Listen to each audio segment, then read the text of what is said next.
ক্ষমতার বেশি বড়াই দেখাবেন না, অহংকার করবেন না, কারণ ক্ষমতার চেয়ারে বসান যিনি, জুতার বাড়ি খাওয়ায়া সেই চেয়ার থেকে নামাতে পারেন তিনি। ক্ষমতার অহংকার করেছিল ফেরাউন, ক্ষমতার অহংকার করেছিল নমরুদ, ক্ষমতার অহংকার করেছিল আবু জাহাল, উতবা, সাইবা। ক্ষমতা পেলে অহংকার করে যারা, আবু জাহাল, নমরুদ, ফেরাউনের প্রেতাত্মা হলো তারা। ক্ষমতা পাওয়ার পরে অহংকার করবে যারা, জুলাই আগস্টের মতো দেশ থেকে চোরের মতো পালিয়ে যাবে তারা।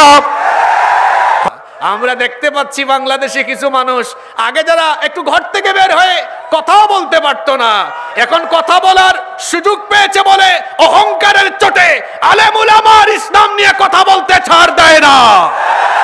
আমি নাম নিলাম না, সাবধান করে দিচ্ছি, এই দেশের মানুষের সেন্টিমেন্ট আপনাকে বুঝতে হবে। এই দেশের মানুষের আসল চেতনা হলো ইসলাম। এই জন্য ইসলাম, ইসলামী চেতনা আর আলেম উলামাকে নিয়ে কথা বলে আঘাত করার চেষ্টা করলে বাংলাদেশে জায়গা হবে না।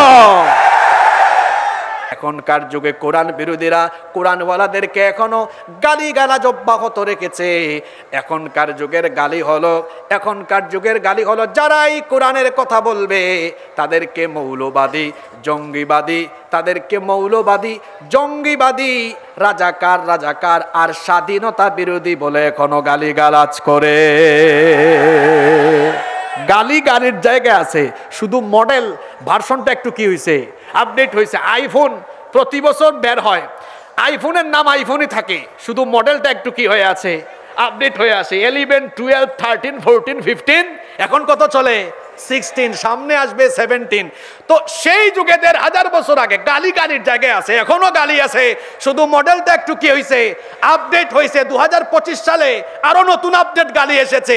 যারাই এখন কোরআনের মাহফিলে কোরআন দিয়ে রাষ্ট্র গঠনের ফর্মুলার কথা বলেন, এখন দেখা যায় যারা কোরআন সহ্য করতে পারে না তারা কোরআনওয়ালাদেরকে ধর্ম ব্যবসায়ী বলে গালিগালাজ করে। সাবধান, মুখে লাগাম দিয়ে কথা বলবেন। আলেমরা ধর্ম ব্যবসায়ী নয়, বরং আমার বাড়ি তো সিলেটে, ওই নির্বাচন আসতে পরে হযরত শাহজালাল রহমাতুল্লাহ আলাইহির মাজারে গিয়ে টুপি লাগায়া, পাঞ্জাবি লাগায়া, মাথায় পট্টি দিয়ে নির্বাচনী প্রচারণা আরম্ভ করে আলেমদের দুয়ারে দুয়ারে গিয়ে দোয়া নিয়ে তারপরে ক্ষমতায় যাওয়ার পরে আবার ইসলামের বিরুদ্ধে দাঁড়ায় যারা প্রকৃত ধর্ম ব্যবসায়ী হলো তারা।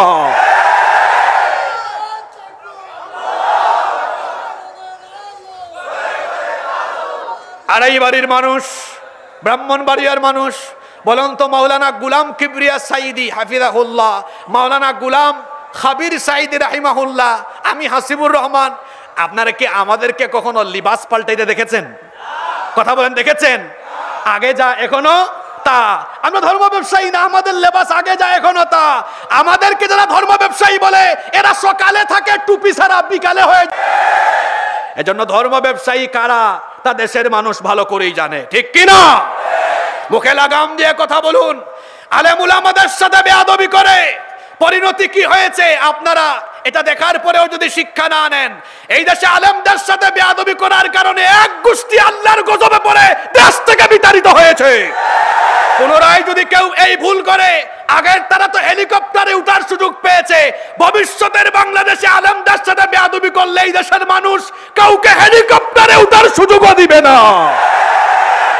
তোমাদের জ্বালাপুরা নিয়ে তোমরা মরে যাও, আল্লাহর দ্বীনের আলো এই দেশে পরিস্ফুটিত হবে, আল্লাহর দ্বীন কায়েম হবে, কেউ ঠেকাতে পারবে না। একেবারে রাষ্ট্রের সর্বনিম্ন জায়গা থেকে নিয়ে সর্বোচ্চ জায়গা পর্যন্ত অপচয়।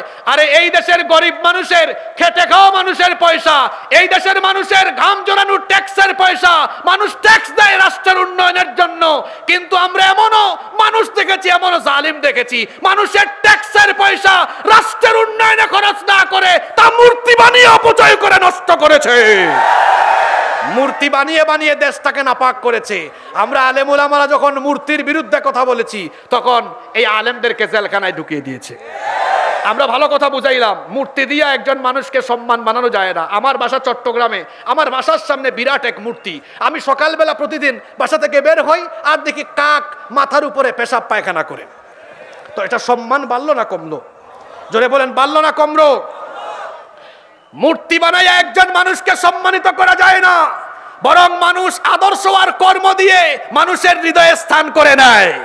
নতুবা আপনি জোর জবরদস্তি করে, জুলুম করে, মানুষের ট্যাক্সের পয়সা উন্নয়নে ব্যবহার না করে জোর করে মানুষের মতের বিরুদ্ধে মূর্তি বানালে জনগণ খাপনা পরে সব ভাঙ্গা চুরমার করে দিবে।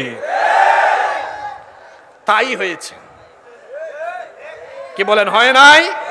আমরা হুজুররা এত ওয়াজ করলাম, আমাদেরকে দুশ্মন ভাবতেন, কই আমরা একজন হুজুরও যাই নাই। জেন জি এই কাম করে ফেলেছে। আল্লাহু আকবার বলেন, আল্লাহু আকবার। এটা মূর্তির দেশ নয়, এটা 90% মুসলমানের দেশ। এদেশে মসজিদ, মন্দির, অন্যান্য ধর্মের লোকদের উপাসনালয় থাকবে, কিন্তু এটা 90% মুসলমানের দেশ হিসাবে মুসলমানদের ট্যাক্সের পয়সা দিয়ে রাস্তায় রাস্তায় মূর্তি বানানো যাবে না, বরং এই দেশে কোরআনের প্রসার করতে হবে।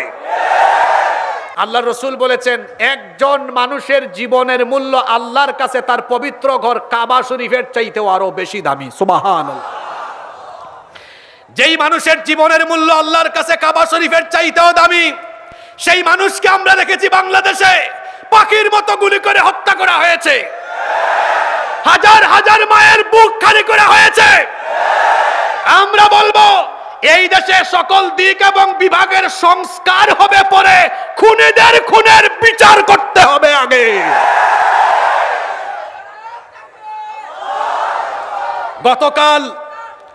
গতকাল প্রথম আলো তাদের ইউটিউব চ্যানেলে একটা ভিডিও দিয়েছে, রিলিজ করেছে। এই ভিডিওটা কারা কারা দেখছেন হাত তুলেন তো। যারা দেখেন নাই, ঠিক আছে, যারা দেখেন নাই আজকে গিয়ে দেখবেন কি করে পাখির মতো একেবারে ঠান্ডা মাথায়। প্রথম আলোর সেই রিপোর্টে দেখলাম কলেজের, বিশ্ববিদ্যালয়ের ছাত্রদেরকে খুন করা হয়েছে। একেবারে এইভাবে, আমার দিকে তাকান, আপনারা ভিডিওটা দেখবেন, এইভাবে মাথার কাছে বন্দুক ধরে ঠান্ডা মাথায় খুন করা হয়েছে। যাদের নির্দেশে, যাদের হুকুমে, যারা ঠান্ডা মাথায় এইভাবে মানুষ হত্যা করেছে, এই দেশে তাদের বিচার অবশ্যই করতে হবে। এদের কোনো ক্ষমা নাই, এদের কোনো মাফ নাই। কারণ মানুষ খুন করা আল্লাহর কাছে এটা জঘন্য গুনাহ, ঠিক কিনা?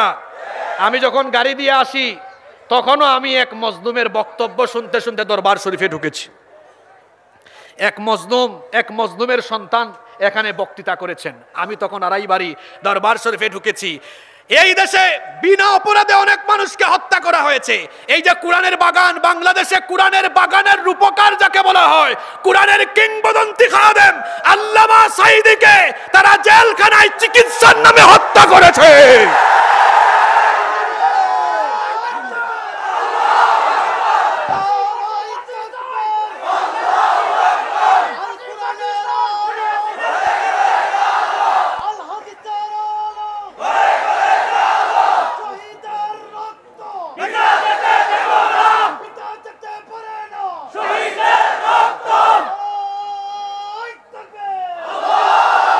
কোরআনের কিংবদন্তি খাদেম আল্লামা সাঈদীকে যারা চিকিৎসার নামে হত্যা করা হয়, আল্লামা সাঈদীকে যারা চিকিৎসার নামে হত্যা করেছে, এই দেশের মাটিতে তাদেরকে এত সহজে ছেড়ে দেওয়া হবে না। সম্মানিত ভাইয়েরা, তবে আমরা এই প্রতিশোধটা ভিন্নভাবে নিব। সেটা কিভাবে? তারা যে কোরআনের আন্দোলনের জন্য রক্ত দিয়েছেন, এই দেশে কোরআনের রাজ কায়েম করে আমরা তার প্রতিশোধ নিব। এই জন্য আমরা কারা কারা প্রস্তুত আছি, দুহাত তুলে আল্লাহকে দেখান।